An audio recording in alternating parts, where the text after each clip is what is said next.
आज बाला साहब ठाकरे जिंदा होते तो सबसे पहले आज अयोध्या में पूरी शिवसेना दिखाई दे रही होती। लेकिन 22 तारीख को आपका इंतजार है, आप तीखे बयान तो दे रहे हैं लेकिन आप प्राण प्रतिष्ठा कार्यक्रम में नहीं आ रहे हैं, तो लोगों को थोड़ा दुख हो रहा है। क्यों नहीं आ रहे हैं संजय जी? आप क्या लगता है इतनी जल्दबाजी क्यों की होगी मोदी जी ने कि जल्दी से? देखिए, चुनाव है, धर्म जो होता है ये एक अफूह की गोली होती है, नशा होती है। वो नशे में लोगों को धुत कर दीजिए और चुनाव हो जाएगी। क्या संघ की विचारधारा में आप परिवर्तन देख रहे हैं उस समय के और अब? देखिए, संघ की विचारधारा जरूर थी।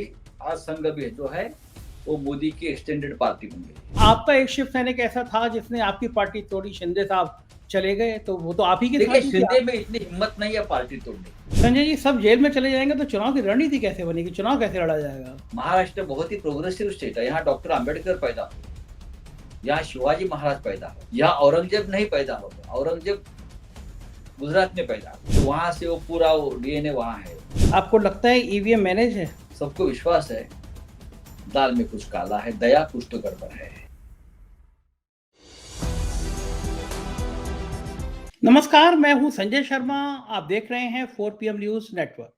2024 का चुनाव अब कुछ महीने बचे हैं। प्रधानमंत्री जी दक्षिण में मंदिर मंदिर घूम रहे हैं। उनको लग रहा है शायद दक्षिण में कहीं एंट्री मंदिर के बहाने हो जाए। राम मंदिर का मुद्दा हिंदी भाषी राज्यों में बहुत प्रमुखता के साथ उठाया जा रहा है। एक बड़ा सवाल उठ रहा है कि भारतीय जनता पार्टी की जो सबसे पुरानी सहयोगी पार्टी थी, जो भाजपा से ज्यादा हिंदुत्व की बात करती थी, वो शिवसेना। मैं शिवसेना इसलिए कह रहा हूं कि हालांकि चुनाव आयोग ने असली शिवसेना शिंदे गुट को माना है, लेकिन महाराष्ट्र के लोग अभी भी असली शिवसेना ठाकरे परिवार को मानते हैं। एक स्वाभाविक रिश्ता है बाला साहब के साथ और महाराष्ट्र के लोगों के साथ। तो उद्धव ठाकरे गुट की शिवसेना का भी लोगों को इंतजार है। अयोध्या में इंतजार है। लोगों को कहना है कि ठाकरे साहब जब जिंदा थे तो शिवसेना बहुत बार शिवसैनिक यहाँ पे आए, शिवसेना के बड़े बड़े नेता आए, लेकिन 22 तारीख को इंतजार है उद्धव ठाकरे का। ठाकरे साहब की किसी विरासत का उत्तराधिकारी कोई आए, लेकिन इस बार तलवारें खिंची हुई हैं। तो मैंने सोचा कि इस मुद्दे पे बात की जाए संजय राउत से, क्योंकि उद्धव ठाकरे के साथ एक बहुत मजबूती के साथ खड़े रहने वाले नेता हैं संजय जी। सांसद हैं और बहुत मुखर हैं। उनकी इस मुखरता के चलते मोदी सरकार ने उनको भी जेल यात्रा करा दी। लेकिन ये लोग हैं जो ईडी से, सीबीआई से, इनकम टैक्स से डरते नहीं हैं। तो मैंने जब संजय जी से बात की तो उनके पुराने तेवर सामने थे। उन्होंने कहा कि प्रधानमंत्री ये जो मंदिर मंदिर घूम रहे हैं, ये प्रधानमंत्री का काम नहीं है। प्रधानमंत्री नाटक कर रहे हैं। और गुजरात और महाराष्ट्र के रिश्तों पे भी उन्होंने बहुत तीखी बात कही। उन्होंने कहा कि ये शिवाजी का खून है महाराष्ट्र में, औरंगजेब यहाँ पैदा नहीं होते, औरंगजेब गुजरात में पैदा होते हैं। बहुत तीखा इंटरव्यू है। मैं चाहूंगा कि ये पूरा इंटरव्यू सुन के आप अपनी राय से जरूर अवगत कराइएगा कि आपको संजय जी का ये इंटरव्यू कैसा लगा। मैं बड़ा खुश था कि मैं भी संजय और वो भी संजय, मैंने इंटरव्यू की शुरुआत भी यहाँ से करी। आपकी राय का इंतजार रहेगा। राजनीति के इस दौर में महाराष्ट्र बहुत प्रमुख नाम जगह है, क्योंकि उत्तर प्रदेश के बाद सबसे ज्यादा लोकसभा की सीटें देने वाला महाराष्ट्र है। इसलिए प्रधानमंत्री जी एक एक महीने में वहां दौरा लगा रहे हैं। लेकिन होगा क्या, महाराष्ट्र की राजनीति के तीखे तेवर क्या रहेंगे, ये इस इंटरव्यू में आपको पता चलेगा। चलते हैं सीधे संजय जी के पास। स्वागत है संजय जी आपका 4PM नेटवर्क न्यूज नेटवर्क में। बहुत दिनों से मेरा मन था कि आपसे बात करूं। एक संजय शर्मा एक संजय से बात करें। और हम लोग पढ़ते थे कि संजय नाम के जो लोग होते हैं थोड़े तेज तर्रार होते हैं। अपनी तारीफ करने का मौका अपनी तारीफ करने का मौका मिल रहा है मुझे आपके बारे, क्योंकि आप महाराष्ट्र में जितने फायर ब्रांड नेता हैं तो उसकी चर्चा पूरे देश में होती रहती है। उत्तर प्रदेश में भी चर्चा हो रही है संजय जी आपकी ज्यादा। और वो इसलिए हो रही है कि भारतीय जनता पार्टी का सबसे बहुप्रतीक्षित कार्यक्रम भगवान राम के मंदिर में प्राण प्रतिष्ठा, और आपके कुछ तीखे तीखे बयान आ रहे हैं। माना यह जा रहा था कि अगर आज बाला साहब ठाकरे जिंदा होते तो सबसे पहले आज अयोध्या में पूरी शिवसेना दिखाई दे रही होती। लेकिन 22 तारीख को आपका इंतजार है। आप तीखे बयान तो दे रहे हैं लेकिन आप प्राण प्रतिष्ठा कार्यक्रम में नहीं आ रहे हैं, तो लोगों को थोड़ा दुख हो रहा है। क्यों नहीं आ रहे हैं संजय जी आप? बात ऐसे है कि अयोध्या हमारे लिए कोई नया क्षेत्र नहीं है, तीर्थ क्षेत्र नहीं है। हम अयोध्या में 40 साल से जा रहे हैं। जब बीजेपी का वहां कोई लेना देना नहीं था तब से हम अयोध्या में जा रहे हैं। अब 2 साल पहले भी गए थे, उद्धव जी मुख्यमंत्री थे तब भी हम जाकर आए, उससे पहले भी जाकर आए। जब ये पूरा मामला कोर्ट में चल रहा था तब भी हम अयोध्या में थे, सब लोग उद्धव जी के साथ। तो अयोध्या ये कोई किसी की प्राइवेट प्रॉपर्टी नहीं है कि भारतीय जनता पार्टी बुलाएंगे तब हम जाएंगे, ऐसा नहीं है। रामलला और हमारा एक भावनिक रिश्ता है, इमोशनल रिश्ता हमेशा रहा शिवसेना से। अब ये उनका एक पॉलिटिकल कार्यक्रम है, जैसे कोई पार्टी का अधिवेशन होता है ना, वैसा अयोध्या में उनका एक राष्ट्रीय राजनीतिक कार्यक्रम चल रहा है, वो चलने दीजिए। वैसे तो शंकराचार्य भी नहीं जा रहे, और भी बहुत से लोग हैं जो अयोध्या और राम के ऊपर आस्था रखते हैं, श्रद्धा रखते हैं, लेकिन वो कार्यक्रम में नहीं जाना चाहते। हम बाद में जाएंगे। हमारा कार्यक्रम उसी दिन पंचवटी में है, नासिक में जो पंचवटी जहाँ राम का निवास रहा हमेशा, दंडकारण्य जो नासिक में है, वहां 22 तारीख और 23 तारीख को हमने राम के सम्मान के आयोजन में सभी कार्यक्रम रखे। वहां एक कालाराम मंदिर है, कालाराम मंदिर जहाँ राम की कुटी हुआ करती थी जब वो वनवास में थे, वहां कार्यक्रम है। और हम पूरी श्रद्धा से हमारा उस दिन हमारा कार्यक्रम करेगा। और ये सब वहां से बीजेपी हटने के बाद 22, 23, 24 तारीख को हम जाएंगे, केजरीवाल जी जाएंगे, शरद पवार साहब जाएंगे, सबका प्रोग्राम बन रहा है, हम जाएंगे। बीजेपी का इनविटेशन आएंगे और हम जाएंगे नहीं, ये आपका कार्यक्रम बीजेपी का है, आप कर लीजिए। संजय जी, ये भारतीय जनता पार्टी ने इस प्रोग्राम को इतना जबरदस्त तरीके से प्लान किया। ये जो गोदी मीडिया के चैनल है पिछले कई दिनों से सुबह से लेकर रात तक सिर्फ सिर्फ राम मंदिर दिखाते हैं। आपको लगता है कि ये 2024 का एक बड़ा चुनावी मुद्दा है जिसको तोड़ पाना आप लोगों के लिए 2019 में सबसे बड़ा मुद्दा पुलवामा था। पुलवामा था 2014 में अच्छे दिन, कश्मीरी पंडितों की घर वापसी वगैरह वगैरह वगैरह मुद्दे थे। अब ये सब मुद्दे खत्म हो गए। ना कश्मीरी पंडितों की घर वापसी हो गई, ना पुलवामा के शहीदों को न्याय मिला, और अब ये मुद्दे नहीं चलेंगे। तो अब राम मंदिर का मुद्दा, वो तो एक्सपेक्टेड था कि राम मंदिर चुनाव से पहले 2-4 महीने कर देंगे। आधा अधूरा राम मंदिर का कार्यक्रम हो रहा है। लेकिन ऐसा है कि शंकराचार्य की बात नहीं मानते हैं ये लोग, क्योंकि अभी एक 5वां शंकराचार्य देश में बन गया है, नरेंद्र मोदी जी। अब उनकी बात हम धर्म को मानने वाले लोग मान रहे हैं। आप बहुत जुड़े रहे हैं धर्माचार्यों से, शास्त्रार्थ करने वाले लोगों से। शिवसेना जुड़ी रही है, शिवसेना की पृष्ठभूमि रही है। आप भी ये बात कह रहे हैं, शंकराचार्य भी कह रहे हैं कि आधे अधूरे मंदिर में प्राण प्रतिष्ठा नहीं होना चाहिए। क्या लगता है इतनी जल्दबाजी क्यों की होगी मोदी जी ने कि जल्दी से? देखिए, चुनाव है, चुनाव में मुद्दा नहीं है। लोगों को पूरे, देखिए, पूरे विश्व की एक मान्य धर्म जो होता है, ये एक अफूह की गोली होती है, नशा होती है। वो नशे में लोगों को धुत कर दीजिए और चुनाव हो जाइए। ये आज नहीं, ये पहले भी हुआ है, आज भी हो रहा है। आज भी भारतीय जनता पार्टी हो चाहे शिवसेना हो, हम हिंदुत्ववादी पार्टी है। शिवसेना का हिंदुत्व प्रखर है, चाहे हमें सत्ता रहे, सत्ता में रहे या न रहे, हम हमारे आइडियोलॉजी कभी छोड़ी नहीं, न छोड़ेंगे। भारतीय जनता पार्टी के पास हिंदुत्व का लाइसेंस नहीं है कि जो बीजेपी के साथ है वही हिंदुत्ववादी है, बाकी कोई नहीं, ऐसा नहीं है। शिवसेना एक प्रखर हिंदुत्ववादी पार्टी है और रहेगी। बात ऐसी है कि अयोध्या में जब ये आंदोलन शुरू हो गया था, तब उसमें कोई पार्टी शामिल नहीं थी, ना बीजेपी थी, ना शिवसेना था, ना और कोई।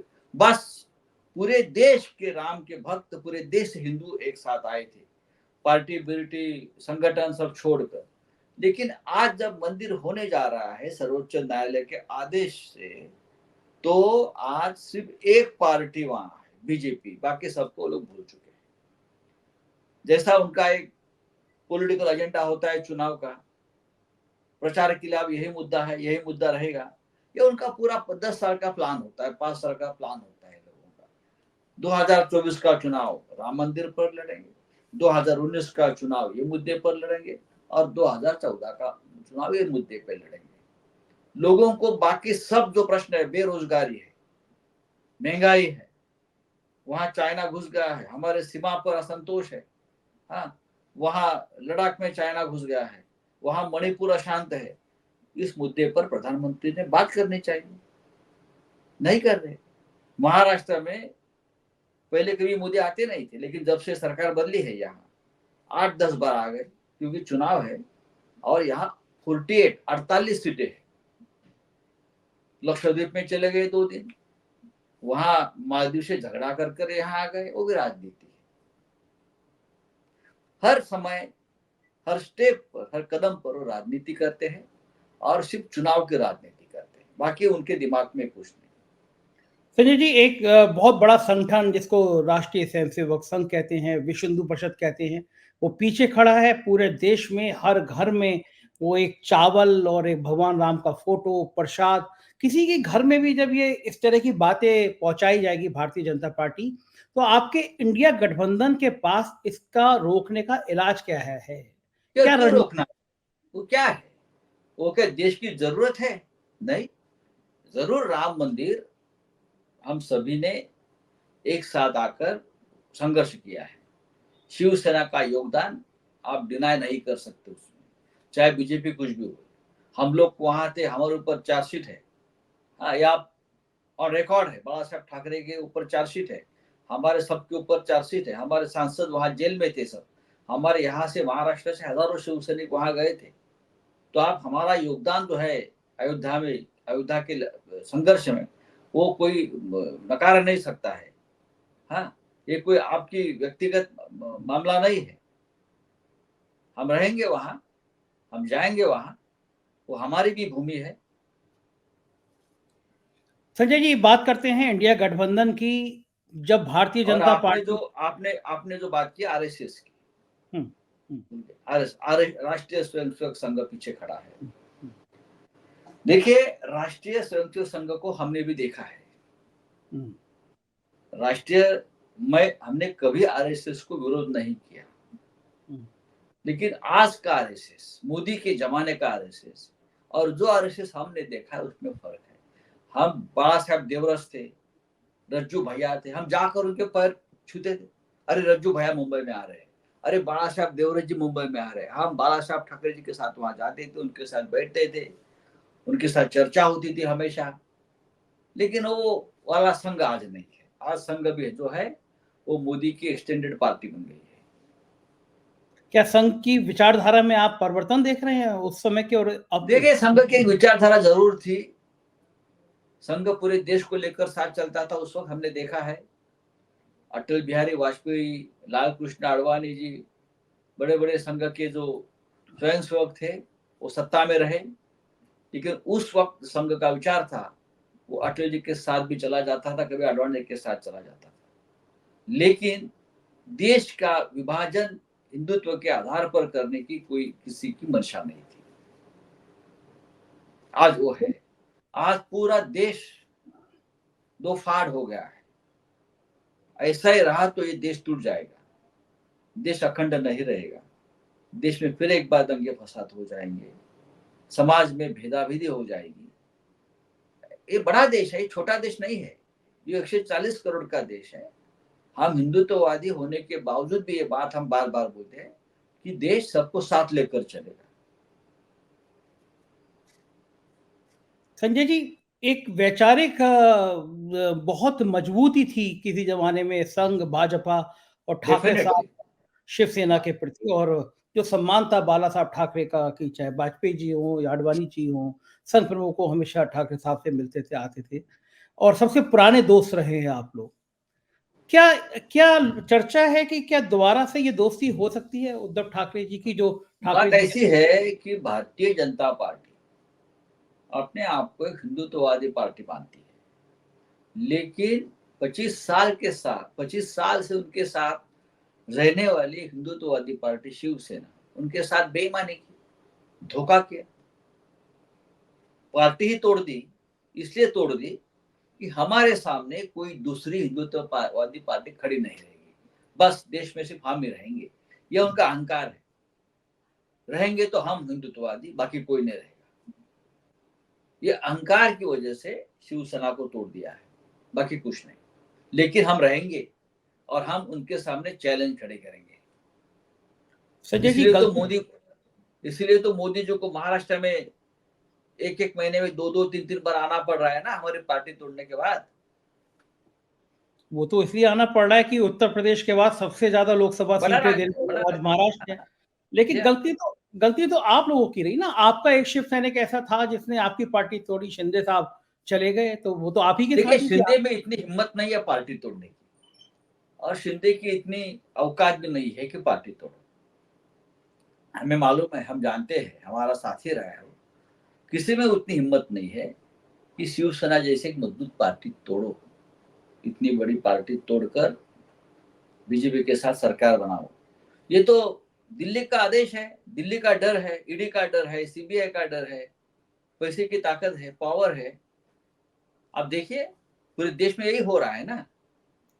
ये ईडी का डर है, ये जो आज का मुख्यमंत्री है वो ईडी का डर, सीबीआई का डर, वो डर की वजह से ये पार्टियां तोड़ रही है, पार्टियां टूट रही है। संजय जी, आप तो नहीं डरते? आपको भी जेल यात्रा करा दी, ईडी सब घेराबंदी आपकी भी हो गई, आप तो अभी भी मेरी उत्तर हो दिखे। गई, आज कल भी होगी, लेकिन हम डरने वाले, हम बाला साहब ठाकरे के साथ रहे हमेशा, मेरी पूरी जिंदगी उनके साथ गई। तो निर्भय होकर काम करो, ये जो उनका संदेश रहा है। जब आपने कुछ गलती नहीं की है तो देश के लिए, महाराष्ट्र के लिए, समाज के लिए, हिंदुत्व के लिए निर्भय बनकर काम करो। क्या करोगे? ज्यादा से ज्यादा आप जेल में डालोगे या गोली मार दोगे, और क्या कर सकते हो? यही आपके हाथ में है। हम तैयार है, मेरी पार्टी तैयार है। जो डरपोक थे वो भाग गए, वो शिवसैनिक कहलाने के लायक नहीं थे, ऐसा मैं मानता हूं। लेकिन हमारे जैसे लोग आज भी पार्टी में है, उद्धव ठाकरे जी के साथ है, और हम फिर एक बार ये पार्टी शिखर पर लेके जाएंगे। उद्धव जी के करीबी एक सहयोगी को परसों फिर गिरफ्तारी हुई है। क्या लगता है लोकसभा चुनाव से पहले आपकी वाली जो शिवसेना है उसके और नेताओं की गिरफ्तारी हो होगी? सकता है, हमारी हो सकती है, राष्ट्रवादी एनसीपी का हो सकता है, कांग्रेस के कुछ लोगों को तकलीफ, लेकिन हम ये सब तकलीफ झेलने के लिए और संघर्ष करने के लिए हम तैयार हैं। हम पीछे नहीं हटेंगे, हम तैयार हैं, हम डालो जेल में, हमको कोई प्रॉब्लम नहीं। संजय जी, सब जेल में चले जाएंगे तो चुनाव की रणनीति कैसे बनेगी? चुनाव कैसे लड़ा जाएगा? चुनाव जनता लड़ेगी, महाराष्ट्र की जनता चुनाव लड़ेगी। महाराष्ट्र बहुत ही प्रोग्रेसिव स्टेट है, यहाँ डॉक्टर आंबेडकर पैदा हुए, यहाँ शिवाजी महाराज पैदा हो गए, यहाँ शाहू फुले पैदा हो गए इस भूमि में। यहाँ औरंगजेब नहीं पैदा हो गया, औरंगजेब गुजरात में पैदा हो गया। आपको मालूम है, औरंगजेब का जन्म गुजरात में हो गया, तो वहां से वो पूरा वो डीएनए वहां है। यहाँ शिवाजी पैदा हुआ, यहाँ शाहू फुले आंबेडकर पैदा हुए, यहाँ बाला साहब ठाकरे पैदा हुए। आप गुजरात को नाम लेकर महाराष्ट्र और गुजरात के पुराने जख्म को ताजा कर रहे हैं, क्योंकि महाराष्ट्र के नहीं, बहुत सारे उद्योग गुजरात शिफ्ट कर दिए गए हैं। वो दर्द देखिए है आप। प्रधान, देखिए अगर केंद्र में किसी राज्य का प्रधानमंत्री होता है, वो पूरे देश का होता है, किसी राज्य का नहीं होता है। मोरारजी भाई देसाई गुजरात से प्रधानमंत्री रहे, हमारा उनका संघर्ष रहा, लेकिन मोरारजी भाई ने भी कभी इस प्रकार की राजनीति नहीं की, देश के प्रधानमंत्री थे वो। अगर कोई यूपी से प्रधानमंत्री बनता है तो पूरी देश का सोचना चाहिए, लेकिन ये संकुचित विचारधारा है, मैं सिर्फ मेरे राज्य को देखूंगा, ये प्रधानमंत्री का काम नहीं होता है।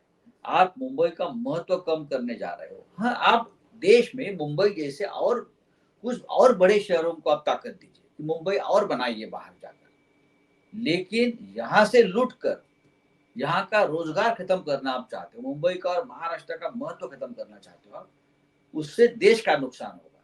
मुंबई पूरे देश का पेट पालती है, आप समझ लीजिए। मुंबई में आप आकर देखिए, पूरा भारत यहाँ बसा है, हम सबको संभालते हैं, लेकिन आप यहाँ से मुंबई की ताकत खत्म करना चाहते हो। एक उद्योगपति के हाथ में आप मुंबई देना चाहते हो, जिसका नाम है गौतम अडानी।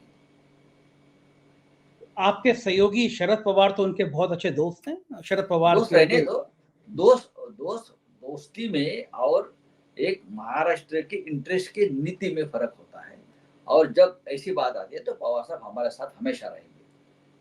आपको लगता है कि आप अडानी का विरोध करेंगे और शरद पवार देखो आपके साथ हैं? अडानी, देखिए गौतम अडानी को हमारा कोई व्यक्तिगत विरोध नहीं है, वो एक उद्योगपति है। उद्योगपति देश का विकास करता है, रोजगार देता है, ये सब अडानी जी करते होंगे लगता है मुझे। लेकिन अगर बात मुंबई का और महाराष्ट्र की आती है, इंटरेस्ट की आती है, तो हमको हमारे स्टेट के लिए संघर्ष करना पड़ता है। अच्छा, आपका कहना है कि महाराष्ट्र के जो बड़े बड़े उद्योग यहाँ से हटा के गुजरात भेजे गए, आप उसका विरोध कर रहे हैं? जी हाँ। डेफिनेटली। आप इस विरोध को कहां तक शिवसेना ले जाएगी कि महाराष्ट्र के दो वापस गुजरात से महाराष्ट्र में लाए जाएं? गुजरात में आप उद्योग व्यापार बढ़ाइए, ये एक उनका डीएनए है कि वो व्यापारी लोग हैं। लेकिन यहाँ से या और किसी राज्य से उद्योग आप सिर्फ घिसट कर लेके जाएंगे तो लोग विरोध तो करेंगे। अगर कलकत्ता में कोई कंपनी आ रही है फैक्ट्री, प्रधानमंत्री गुजरात के है तो उसको बुलाएंगे, भाई तो कलकत्ता में मत करिए, अहमदाबाद में डालिए या सूरत में डालिए। ये ठीक नहीं है, ये प्रधानमंत्री को शोभा नहीं देता। प्रधानमंत्री ने पूरे देश का विचार करना चाहिए, प्रधानमंत्री ने मणिपुर का विचार करना चाहिए, प्रधानमंत्री ने कश्मीरी पंडितों का विचार करना चाहिए, सबका विचार करना चाहिए। बिल्कुल ठीक कह रहे हैं संजय जी। एक इंडिया गठबंधन पे चलते हैं, मुख्य मुद्दा है जब भारतीय जनता पार्टी पूरी तैयारी कर रही है, लेकिन इंडिया गठबंधन में कांग्रेस ने अभी तक अपने सहयोगी दलों के साथ सीटों का बंटवारा तक फाइनल नहीं किया है। आप कितनी सीटों पर लड़ेंगे, शरद जी कितनी सीटों पर लड़ेंगे और कांग्रेस लड़ेगी? क्या ये ब्लूप्रिंट बन गया है, फाइनल आप हो गया है? देखिए संजय जी, ये जो बात सामने आ रही है कि इंडिया गठबंधन में बातचीत नहीं हो रही है, ये पूरी तरह से सच नहीं है। अगर हम महाराष्ट्र की बात करें तो महाराष्ट्र में कांग्रेस, एनसीपी और शिवसेना की सीट शेयरिंग की बातचीत लगभग पूरी हो चुकी है और हमारे में कोई मतभेद नहीं है। हमने तय किया है एक एक सीट के लिए हम लड़ेंगे और जीतेंगे। हमारे फॉर्मूला महाराष्ट्र में है, जो जीत सकता है उसको सीट मिलेगी, सिर्फ आंकड़ा बढ़ाने के लिए सीट नहीं किसी को मिलेगी और सबकी सहमति है। मेरी जानकारी है इंडिया गठबंधन में कांग्रेस और आपकी भी चर्चा हो गई है, चल रही है पूरी तरह से। आप और समाजवादी पार्टी की भी चर्चा अब फाइनल स्टेज में है। ये बातें बाहर नहीं आ रही है, लेकिन बातचीत और चर्चा ठीक तरह से चल रही है। महाराष्ट्र एक ऐसा राज्य है, यहाँ कोई समस्या नहीं है सीट शेयरिंग। महाराष्ट्र में आप ज्यादा सीटों पर लड़ेंगे या कांग्रेस ज्यादा सीटों पर लड़ेगी? देखिए, ये कौन ज्यादा लड़ेगा कौन कम लड़ेगा ये मुद्दा नहीं है। कौन किस सीट पर जीत सकता है मजबूती से, किसके पास अच्छे कैंडिडेट्स है, ये मुद्दा है। जिसके पास कैंडिडेट्स है, जिसके पास केडर है नीचे, उसको सीट मिलेगी, ये हमने तय किया। जो आपने कैडर वाली शब्द कहे हैं, वो आपने शिवसेना को बढ़त दिखा दी है कि कैडर आप लोगों के पास ज्यादा है। ये सब नाम कैडर, तो आपने एक संकेत दे दिया कि शिवसेना ज्यादा सीटों पर लड़ेगी कांग्रेस के। देखिए, कांग्रेस का भी कैडर है, मैं ऐसा नहीं मान, महाराष्ट्र हमेशा कांग्रेस का गढ़ रहा है, लेकिन 2019 में कांग्रेस को सीट नहीं मिली लोकसभा की। शरद पवार साहब को सीट मिली थी 4 या 5 और शिवसेना उस समय बीजेपी के साथ थी, हमको 18 सीटें मिली थी। 18 हम 23 सीटें हमेशा लड़ते आए हैं जहां हमारे मजबूत पॉकेट्स हैं। तो चर्चा तो ये रही जब हम बैठे कि हम 23 सीट पर वापस लड़ेंगे और 23 की 23 सीटें जीतने की कोशिश करेंगे। अगर हम ज्यादा सीटें जीतते हैं या एनसीपी ज्यादा सीटें जीतती है तो फायदा तो केंद्र में कांग्रेस को ही होने वाला है ना। प्रधानमंत्री तो आपका ही बनेगा, हम थोड़ी बनने जा रहे हैं हमारी पार्टी या एनसीपी के या समाजवादी पार्टी से। तो आपके जो गठबंधन में जो सहयोगी है, जो स्टेट में है, जो रीजनल पार्टी है, आप उनको महत्व दीजिए, उनको लड़ने दो, जीतने दो और बाद में केंद्र में आपके साथ वो मजबूती से खड़े रहेंगे। वो इशारा है जो जो संकेत उत्तर प्रदेश से आ रहे हैं, जो संकेत बाकी जगह से आ रहे हैं, बंगाल से आ रहे हैं, वो इशारों में आपने बात कह दी कि रीजनल पार्टी को ज्यादा महत्व दो। लेकिन महाराष्ट्र की तरह उत्तर प्रदेश में भी कांग्रेस तय नहीं कर पा रही कि सपा के संग जाए, बसपा के संग जाए। मेरी जानकारी है कि सपा और कांग्रेस में ठीक तरह से सीट शेयरिंग हो जाएगा। संजय जी, लेकिन सवाल यह है कि 2-2.5-3 महीने बचे हैं। अभी अगर बातचीत ही चलती रहेगी, डिक्लेरेशन नहीं होगा, एक-एक सीट का संघर्ष नहीं होगा, तो सब कुछ होता है। 1978 में जनता पार्टी बनी थी तो 1 महीने में सब हो गया था। लास्ट आखिरी 1 महीने में पार्टी बन गई, सीट शेयरिंग हो गया। राज्य के लेवल पर सब हो रहा है, आपको ऊपर नहीं दिख रहा है। स्टेट लेवल पे सब चर्चा चल रही है। न्याय यात्रा शुरू हुई राहुल गांधी जी की। 3 दिन पहले मैंने अखिलेश यादव जी का इंटरव्यू किया। मैंने उनसे कहा कि इंडिया गठबंधन के सब साथी वहां होते तो बहुत अच्छा सीन होता। आपको आज इम्फाल में होना चाहिए, मुझसे बात करने की जगह। तो अखिलेश यादव ने कहा कि हमको बीजेपी राम मंदिर के उद्घाटन में नहीं बुलाती और कांग्रेस अपने कार्यक्रम में नहीं बुलाती, न्याय यात्रा में नहीं बुलाती। अच्छा नहीं होता कि आप होते, अखिलेश यादव होते, पवार साहब होते, उद्धव, सब लोग अगर शुरुआत करते न्याय यात्रा की, इंडिया गठबंधन न्याय, क्या। देखिए, भारत जोड़ो न्याय यात्रा राहुल गांधी की बहुत महत्वपूर्ण है। भारत जोड़ो यात्रा में हम शामिल हो गए थे, आपको पता है। शिवसेना महाराष्ट्र में भी शामिल हो गई थी और मैं खुद राहुल गांधी जी के साथ पठानकोट से जम्मू तक पदयात्रा में मैं खुद शामिल था, मेरे पार्टी के लोग शामिल थे। तो भारत जोड़ो यात्रा में सभी लोग शामिल थे। अब भारत जोड़ो न्याय यात्रा अब निकली है, मणिपुर से निकली है, नागालैंड गई है और भी 14 या 15 मार्च तक यात्रा चलेगी। जरूर शिवसेना उसमें शामिल होगी, किसी और स्टेट में होगी, उसके बाद महाराष्ट्र में आने वाले हैं, उनका आखिरी पड़ाव होगा मुंबई, तो मुंबई में तो हम शामिल होंगे, ऐसी कोई बात नहीं। क्या लग रहा है आपको कि शिंदे के संग जो विधायक गए थे, शिंदे साहब के साथ जो लोग गए थे, उनकी क्या स्थिति है? बिल्कुल ईमानदारी से आकलन करके मैं आपसे सुनना चाहूंगा। देखिए, अब तक का इतिहास ऐसा है, शिवसेना में पहली बार फुट नहीं हो गई है। जब बाला साहब ठाकरे जी थे तब भी नारायण राणे जैसे लोग छोड़कर चले गए थे, राज ठाकरे जैसे लोग भी छोड़कर चले गए थे, छगन भुजबल भी कभी पार्टी से विधायक लेकर छोड़कर चले गए थे। लेकिन जो शिवसेना छोड़कर चले गए वो वापस चुनाव में जीतकर नहीं आते। ये इस महाराष्ट्र का इतिहास है। चाहे आप कांग्रेस के साथ जाओ, उस वक्त कांग्रेस के साथ चले गए या बीजेपी के साथ चले जाइए, हमारा तो चैलेंज हमेशा रहा है चुनाव अभी लीजिए, ऐसा कोई चैलेंज नहीं करते। अभी चुनाव लीजिए और जनता के सामने जाइए, जनता बताएगी शिवसेना किसकी असली है। हमने ये तो 2 साल 3 साल से आप मुंबई महानगर पालिका का चुनाव लेने को डर रहे हो। चुनाव लीजिए ना मुंबई, ये तो सबसे बड़ा टेस्ट होगा मुंबई का। हम 2-3 साल से हम सुप्रीम कोर्ट तक चले गए हैं कि चुनाव लीजिए।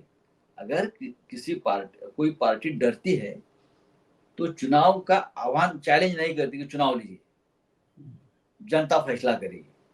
हमें विश्वास है जनता फैसला करेगी। चुनाव अभी लीजिए, हम अभी तैयार है। चाहे मुंबई महानगर पालिका लीजिए, चाहे विधानसभा बर्खास्त करिए, विधानसभा लीजिए और लोकसभा लीजिए, हम तैयार है। उससे बड़ा आत्मविश्वास विश्वास क्या हो सकता है। बिल्कुल ठीक है। बीएमसी में तो वो डर रहे हैं, ये बात तो मैं आपकी बात समर्थन मानता हूँ।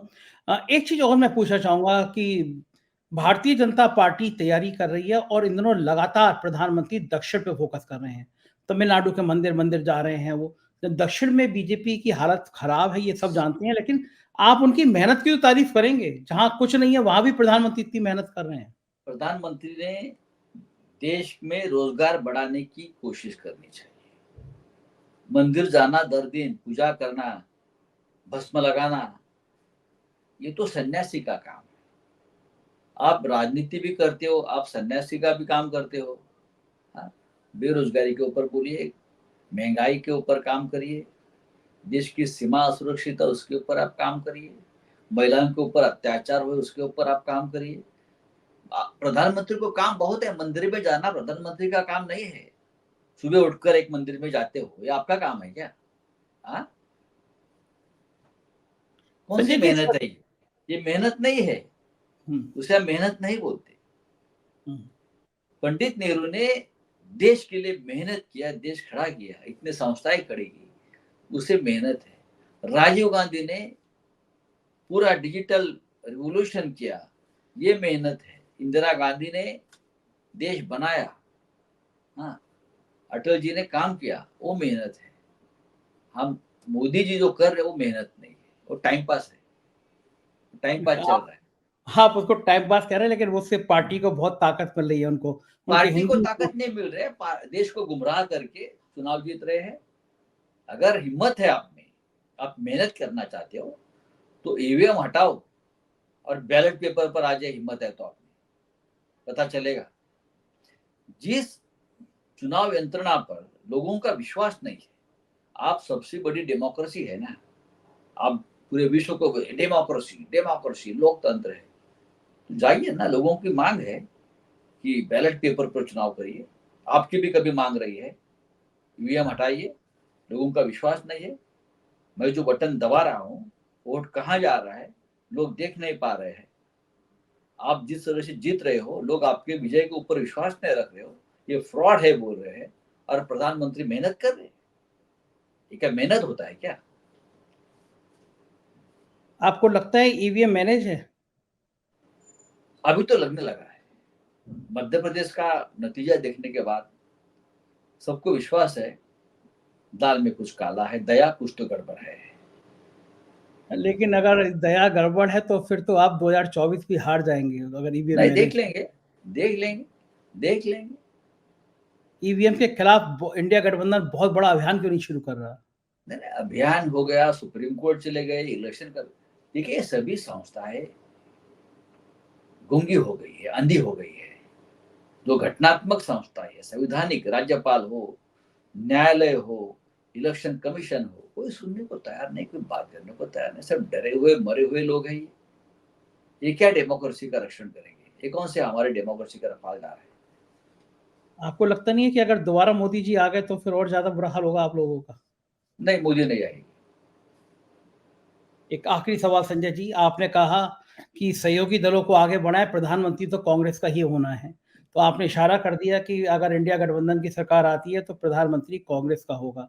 दो नाम है, राहुल गांधी और खड़गे साहब। आपसे पूछा जाए आप किसको ज्यादा समर्थन करेंगे प्रधानमंत्री नहीं के भाई, रूप? देखिए ऐसा नहीं कि किसको प्रधानमंत्री करना है, ये अगर कांग्रेस की बारी आती है, कांग्रेस ने एक आंकड़ा पार कर लिया 100 के ऊपर, तो बड़ी पार्टी कांग्रेस होती है, समझ लो।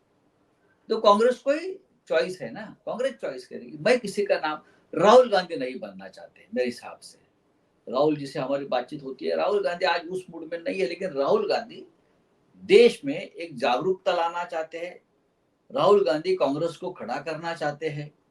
राहुल गांधी कांग्रेस को पुराना वो ग्लैमर वैभव देना चाहते हैं, ये तो सच बात है। और जब समय आ जाएगा तो कोई तीसरा भी नाम आ सकता है, उसमें क्या? ये दो नाम पर क्यों चर्चा करें? ठीक है, मैं आपकी बात से समर्थन हूँ क्योंकि अचानक नाम आए हैं और देश में ऐसे अचानक प्रधानमंत्री बने हैं। बहुत बहुत शुक्रिया संजय जी, आपने इतना कीमती समय मुझे दिया, आभार आपका। सुना आपने एक तीखे सांसद की तीखी बातें। इनको कोई शैली का जवाब नहीं है संजय जी, जब बोलते हैं तो बिल्कुल समा बांध देते हैं, डरते नहीं है और फिर कहते हैं हम तैयार हैं, जो करना हो वो कर लो। मुझे लगता है राजनीति में इन तेवरों की बहुत जरूरत है। आप बिना डरे सच का सामना करें, सच की बात कहें, ये इस दौर में ज़रूरी है। मैं फिर कहूँगा कि आप अपने कमेंट से ज़रूर बताइएगा ये बातचीत आपको कैसे लगी। शुक्रिया, थैंक यू।